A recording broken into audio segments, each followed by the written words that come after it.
दोस्तों, आपने भी कभी रात के सन्नाटे में आसमान की तरफ देखकर सोचा होगा कि क्या हम इस अनंत यूनिवर्स में अकेले हैं। इस यूनिवर्स में हमारी धरती, हमारा सूरज, ये तो बस एक छोटी सी शुरुआत है। लेकिन असली सवाल ये है कि अगर कल को धरती पर कोई बड़ी मुसीबत आ जाए तो हम कहाँ जाएंगे।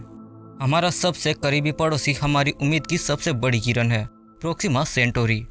एक ऐसा तारा जो हमसे सिर्फ 4.24 प्रकाश वर्ष दूर है, लेकिन जिसके रहस्य हमारे दिमाग को हिला देने के लिए काफ़ी है। आज के इस वीडियो में हम सिर्फ ऊपर ऊपर की बातें नहीं करेंगे, बल्कि वैज्ञानिकों की सबसे नई खोज और भविष्य के मिशनों को समझेंगे।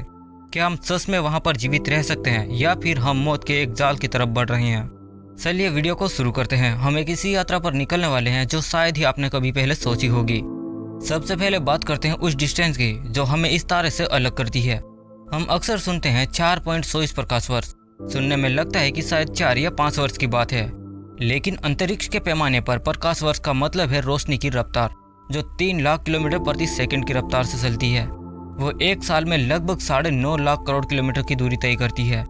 इसका मतलब है कि प्रोक्सिमा सेंटोरी हमसे तकरीबन 40 ट्रिलियन किलोमीटर दूर है।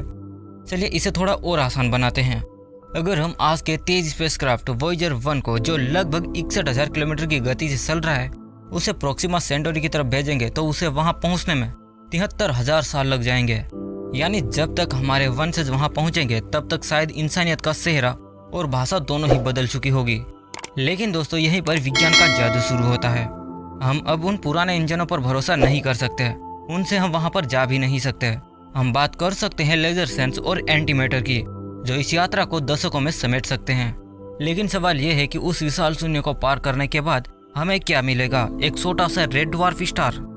हमारा सूरज एक येलो ड्वार्फ है जो शांत, बड़ा और स्थिर है, लेकिन प्रोक्सिमा सेंटोरी एक रेड ड्वार्फ स्टार है।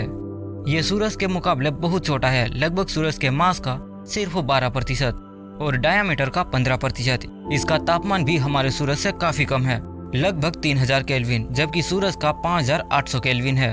अब आप सोच सकते हैं कि तापमान कम है तो अच्छा ही है, वहाँ गर्मी कम होगी। दोस्त, ऐसा बिल्कुल नहीं होता। रेड ड्वार्फ तारों की सबसे बड़ी बीमारी है उनका अस्थिर स्वभाव और स्टेलर फ्लेयर्स। ये तारे बहुत ज्यादा सक्रिय होते हैं। प्रोक्सिमा सेंटोरी पर ऐसे रेडिएशन के झटके आते रहते हैं जो हमारे सूरज के सबसे तेज सोलर तूफान से भी 10,000 गुना ज्यादा शक्तिशाली होते हैं। इन फ्लेयर्स में इतनी ताकत होती है कि ये किसी भी ग्रह के वायुमंडल को स्ट्रिप कर सकते हैं, यानी उसे उड़ाकर अंतरिक्ष में फेंक सकते हैं। इमेजिन कीजिए, अगर आप प्रोक्सिमा सेंटोरी बी पर बैठे हैं तो हर दूसरे दिन आसमान से मौत की बारिश, यानी एक्सरे और यूवी रेडिएशन की बारिश हो रही होगी। क्या हम ऐसे माहौल में सरवाइव कर पाएंगे?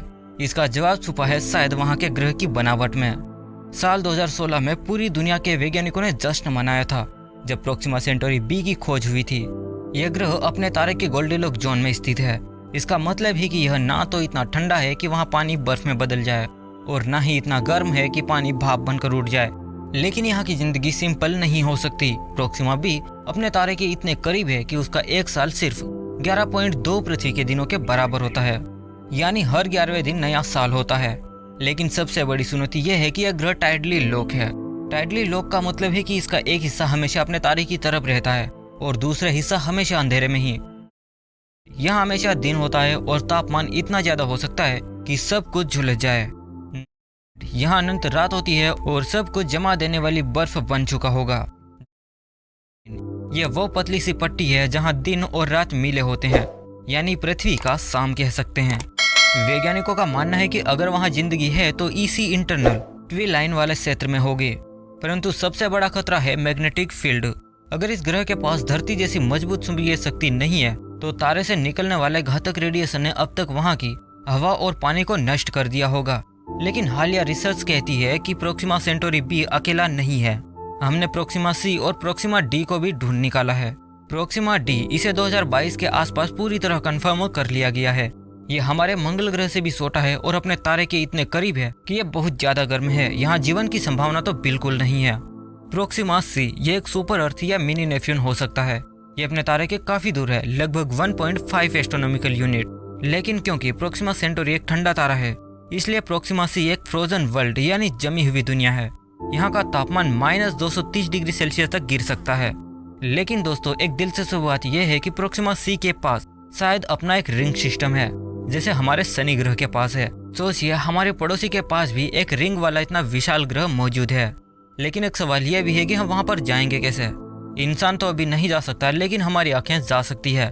ब्रेक थ्रू स्टारशॉट मिशन, जिसमें स्टीफन हॉकिंग और यूरी मिलनर जैसे दिग्गज शामिल है, यह क्रांतिकारी विचार है। योजना यह है कि हम हजारों छोटे छोटे नैनो स्पेसक्राफ्ट बनाएंगे जिसका वजन 1 ग्राम से भी कम होगा।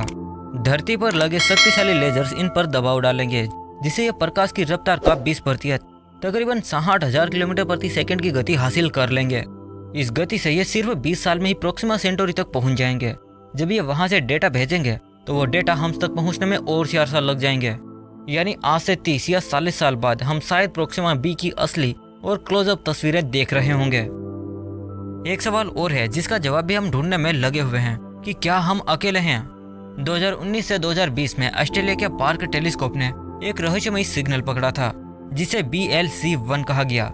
यह सिग्नल ठीक प्रोक्सिमा सेंटोरी की दिशा से ही आ रहा था, जिसके बाद से पूरी दुनिया के एलियन हंटर सक्रिय हो गए थे। हालांकि बाद की गहन रिसर्च से पता चला कि शायद हमारे अपने पृथ्वी के ही किसी उपकरण का इंटरफेरेंस था, लेकिन इसने एक बात साबित कर दी कि प्रोक्सिमा सेंटोरी बी पर अगर कोई सभ्यता है तो हम उन्हें ढूंढने की क्षमता रखते हैं। वैज्ञानिक वहाँ टेक्नो सिग्नेचर भी ढूंढ रहे हैं।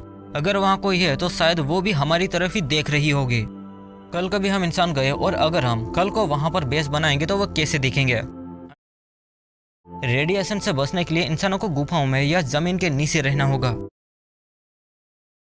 हमें टेराफॉर्मिंग करनी होगी या फिर विशाल गुंबदों के अंदर एक कृत्रिम दुनिया बनानी होगी। तारे के फ्लेयर्स को ही एनर्जी सोर्स बनाकर हम सोलर पावर का इस्तेमाल कर सकते हैं, लेकिन एक मजबूत रेडिएशन शील्ड हमारी पहली प्राथमिकता होगी। एक और अद्भुत बात, प्रोक्सिमा सेंटोरी जिससे लाल बौने तारे ट्रिलियन सालों तक जिंदा रहते हैं। हमारा सूरज सिर्फ 5 अरब साल और बचेगा। इसका मतलब है कि अगर इंसानियत को हमेशा के लिए सुरक्षित रखना है तो प्रोक्सिमा सेंटोरी हमारा सबसे दीर्घकालीन ठिकाना बन सकता है। प्रोक्सिमा सेंटोरी भी आसमान में चमकने वाले एक सितारे का हिस्सा नहीं है, यह हमारी हिम्मत का इम्तिहान है।